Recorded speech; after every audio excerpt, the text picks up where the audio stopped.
special meeting for this Wednesday morning group of Fourth and Toast. Today we're going to have Brandon deliver a longer speech, and I will provide you the title, presentation. Okay, they just told me Marty and Julie are not up and running, so looks like now they are. I can see, you can see them in the room now. Julie, are we ready? Are you ready to listen in to Brandon's presentation? Okay, 2 thumbs up. All right. Okay. So today Brandon is talking about what we talk about when we talk about autism. How can we possibly talk about autism? Perhaps more than any other diagnosis, the online conversation around autism can feel like a holy war. Is it a disorder or is it a strength? Is it caused by environmental factors or is it caused by genes? Which labels should we use and which should we avoid? But when we understand what's really going on in conversations, we can have them beautifully. We'll cover some fundamental facts everyone agrees on and point out some that they don't. You'll learn what motivates both sides. All in all, you'll walk away knowing how to converse across wild differences of opinion with respect and compassion. Brandon has a master's in educational learning from the University of Washington. He also has a 13-year-old with ASD and has had years of experience teaching science and philosophy to kids on the spectrum. He's the founder of Science is Weird. You can put the link for that webpage in the chat. And he also runs a local tag capture the flag group for kids who love intense play. Another link I can put in the chat. He also runs Across the Divide, a third link that I'll put in the chat. A monthly event that cultivates good conversation among people who disagree about politics. Help me welcome Brandon as he presents his speech today, what we talk about when we talk about autism. Brandon, the microphone is yours. Thank you very, very much, Tim. Autism is hard to talk about. How can we talk with each other over these wild differences of opinion? It's useful here to back up and ask the simpler question, what is autism? There's a story behind any kind of diagnosis, and this is no exception. The story for this comes both from the 1930s when Leo Kanner, working in, I believe, England, if I'm remembering this correctly, discovered, so to speak, for the psychological literature, a population of children who were mostly unable to talk and who suffered a great deal and who everybody else around them did not know what to do with. Kanner, drawing back from an earlier theorist, used the word autism from the Greek word autos, meaning the self is alone, a loneliness, an inability to extend out and reach other minds. A little bit later, and sort of overlapping, we have another part of the story come from Hans Asperger, who, working in Austria, I believe, found this other population of children whom he called little professors. Kids who just seemed naturally to speak in the sort of way that academics wrote and could get incredibly deep in these little niggling specific interests of theirs and have a hard time connecting in a more meaningful way with the people around them. I thought it would be a good idea in trying to sort of explain their two, I won't even say dueling, they're two separate explanations of this, to write from each perspective a poem about the kids that they were working with. And when I say write a poem, I mean ask ChatGPT to write a poem for me. Okay, so here's what I got from Leo Kanner writing about his kids. In rooms of silence, walls we cannot scale, 11 children spin a hidden tale. Eyes like deep wells, yet vacant of rapport, lost in a world with a different kind of lore. Repetition is their sacred chant, a language of loops for wants and can'ts. Their hands flap wings that never take to sky, bound to the earth, yet forever asking why. Averse to touch, they walk a solo track, and echoed words they send our questions back. Amidst the chaos, they crave a structured dance. In their own minds, they find their only chance. Isn't poetry wonderful? And then I have one that's done not from Kanner's, but from Asperger's perspective. In corridors of numbers, maps, and stars, little professors ponder from afar. They speak in codes, in facts devoid of guise, yet stumble on the lexicon of size. Drawn to the arcane, experts in the small, they master realms where others barely crawl. But in the dance of glances, smiles, and jest, they miss the steps, put social grace to test. With focus like a laser, sharp and keen, they see the world in ways it's rarely seen, yet fail to read the subtle, silent cues in the unwritten script that others use. I'm a teacher by training. Give me a slider right now with your thumbs. How much do you feel like you understand the experience that these people had meeting these populations of kids? On the count of 3 and not a second before, this is, yeah, I got it. Wow, poetry, and wow, ChatGPT, and wow, these 2 different theorists.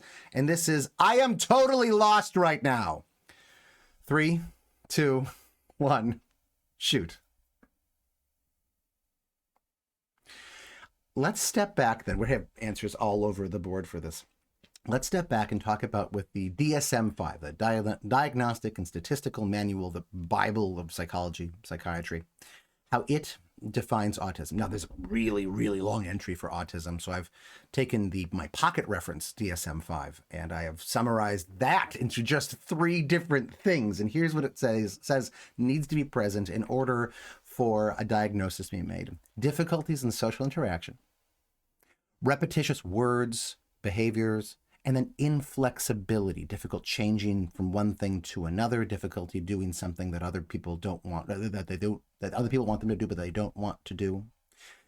This is seen, whatever we think about how good the DSM-5 is, and the DSM's charm is that it is always changing with every new edition. Whatever we think about how good or bad this is, we can all agree, those of us who have autistic kids in our lives, that this is definitely not it. So I want to play a game with you. Oops. I should say also that Asperger's was brought in the DSM-4, which was, I think, made in 1994 to 2013. And so we had these 2 different diagnoses, Asperger's and autism. In the DSM-5, published 2013, these were lumped together and understood to be part of one specific spectrum, the autism spectrum. So ASD, autism spectrum disorder, is now what the term of art is inside of the psychiatric and psychological community. Okay, but let's play a game called More or Less. I'm going to give you a trait, and I want you to guess whether, on average, kids with autism, kids on the autism spectrum, have it more or less than ordinary kids. Does this make sense? I'll start off with maybe an easy one. Are kids on the spectrum more sensitive to sound, to touch, to smell, or less sensitive? We'll do it on the count of 3. You can always go like this if you have no idea. 3, 2, 1, shoot. More, much more on average. Literalness in language. 3, 2, 1, shoot. I know that my son and I get in massive fights frequently because he will pathologically interpret something that I said in a literal way when it's obvious to everyone else that the meaning was something quite distinct. Overwhelm. More easy or less easy? 3, 2, 1, shoot. More easy. Comfort with lying. 3, 2, 1, shoot. Much less, and isn't that interesting? Eye contact. More or less? 3, 2, 1, shoot. Much less. Attention to the big picture. 3, 2, 1, shoot. Much less and much more toward details. Difficulty in bringing the big picture in. Oftentimes getting hung up on small details. Every person is different, and every kid is not just every autistic kid is not an autism is not their autism diagnosis, right? Every kid is a kid, and there are 1,000 things that are brought in here. So if you have someone very close to you in your life who is on the spectrum and very much on the spectrum, and you disagree with some of these things for them, yes, you are right. The question here is generalities. Pickiness in eating. 3, 2, 1, shoot. So much more frequently pathologically so, or frequently like to nutritional deficits so. And finally, stomach aches. More often or less often? 3, 2, 1, shoot. More often. What is the thing that connects eye contact and stomach aches? What is the thing that connects literalness in language and sensitivity to sound? If you know the answer to that, psychology would love to know. This, at the end of the day, there really are theories on this, and frankly, they're fascinating theories. But no one theory has won the day. There are problems in all of these things. Where we sit right now is that autism is a mysterious disorder. Okay, but why is autism so hard to talk about? It's more than that. Let's talk about the fight. I want you to imagine 2 different islands. And on one of the islands, people look at kids who are autistic and they say, this is a disorder. And on the other island, they look at the same kids and say, this is a strength. We're going to play another little game here, because the words that these people use to describe and talk about autism are radically different from each other. I'm going to give you a phrase, and I want you to guess on which island would you be more likely to hear it. We're going to say thumbs down if it's the first one, disorder, thumbs up if it's the second one, strength. Just because disorder kind of generally goes to down and strength kind of mentally connects to up there. That's why I'm going to do that. No judgment on any of these. Okay. If someone says, get treatment, I want to help my kid get treatment, is that person on island disorder or on island strength more likely? 3, 2, 1, shoot. Disorder. Medical idea. Treatment is a medical idea. I want to help my kid get support. 3, 2, 1, shoot. Strength. Now, it needs to be said that, of course, anybody could use any of these for any reason, right? And in truth, these are not totally separate islands. They are on the internet, but they're not in real life. Support, kind of a personal thing, right? You have a strength, okay, great, but every strength comes with its weaknesses, and so maybe you don't mesh into society as easily as other people do, so you want to get support. Someone says, what are the symptoms of autism? Which island are they more likely to be on? 3, 2, 1, shoot. Does that make sense? Symptoms, disorder, medical model. What are the traits of someone with autism? 3, 2, 1, shoot. Typically, although, of course, some of these can go either way.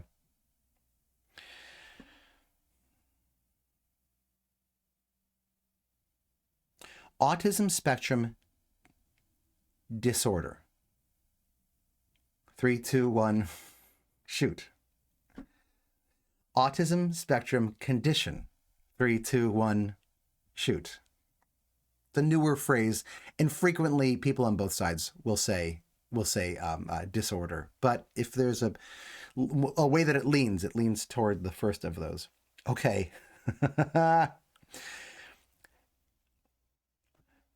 An autistic person, and I'll just be clear, there's 2 options here, an autistic person and a person with autism. On which island are you more likely to hear someone refer to a autistic person? 3, 2, 1, shoot. I want to point out that people are all over the board with this, which maybe speaks somewhat to the arbitrariness of these tribal identities. But this is one of the biggest fights online. Autistic person is said more frequently by people on the first island. A person with autism is said more by the people on the second island. The general idea is that people on the first island say, look, my son or daughter has this profoundly, this is not something, they don't have autism, right? They are autistic. This is not something that they can pick up or put down as they choose. People in the second island say, but look, it's always more respectful to say the person's name first, right? A person with autism. Okay. These two islands, they represent different tribes of people online. What do each of these islands want?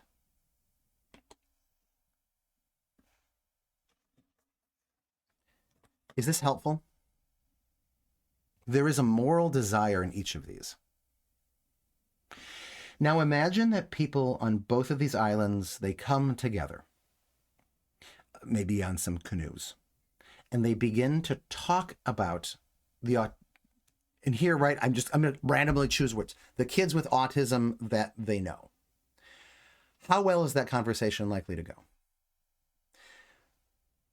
Frequently, within a few seconds, people would be swinging paddles at one another. And why is this? Because the very words that we use to talk about the people that we are talking about, these words are the things that make each other angry.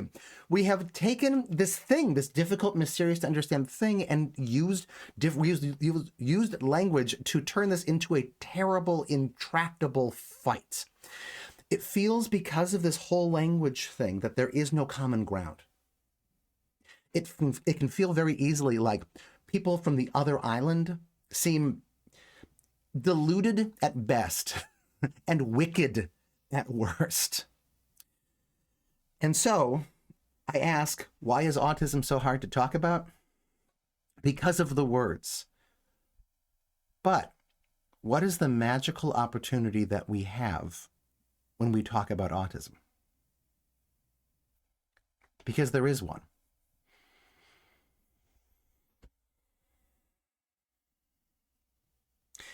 Question. Right now, how much do you feel like you're pulled toward one of these islands or the other? Here, I want you to self-identify. I'm going to force you into perhaps a very comfortable and but also perhaps a very uncomfortable place. Are you find yourself mostly on this island, island disorder, island strength, or are you exactly in the middle, or do you have no idea what side of this that you are on? 3, 2, 1, shoot. I want to point out that there is wild diversity even in this group of people here. This is what can save us.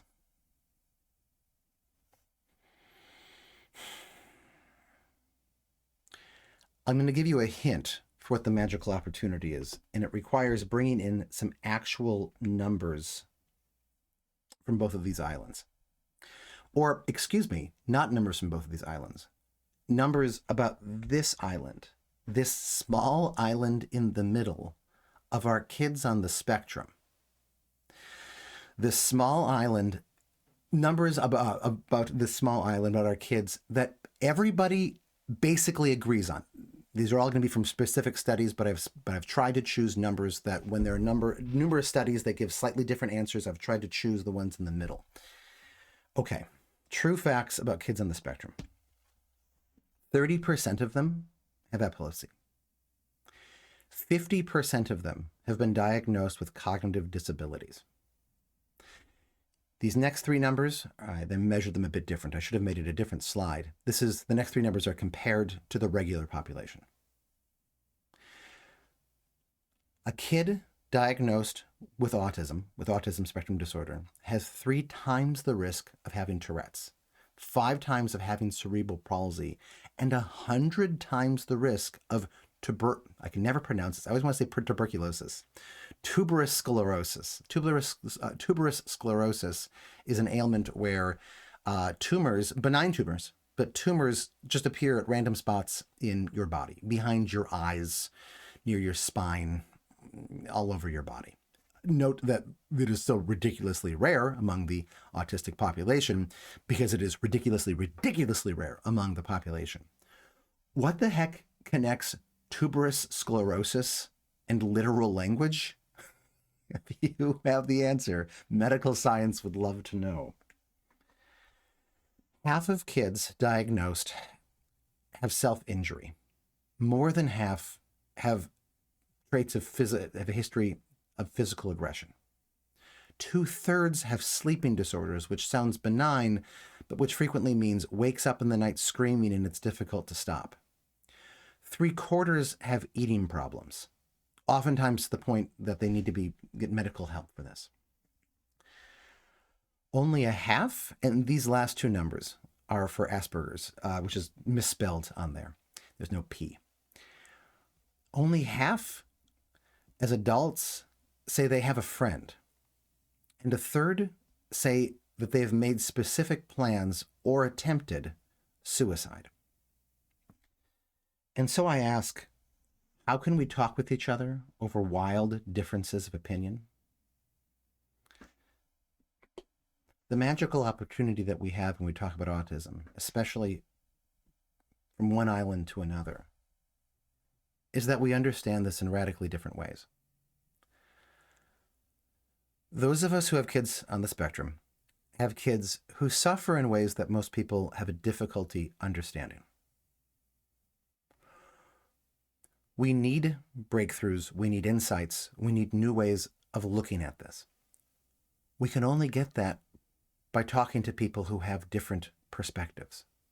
This fight is an opportunity. How can we actually gel these together and not just get in our stupid fights, our stupid online flame wars?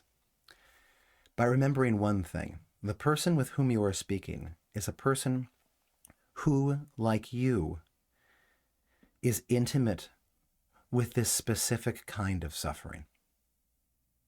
And they are maybe the person in the world who can best help you reduce your kids. Mr. Toastmaster.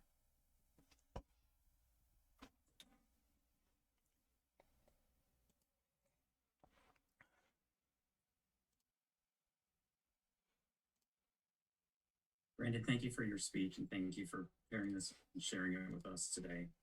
So at this time, I'm going to just want to make sure I get these web pages pasted into the chat.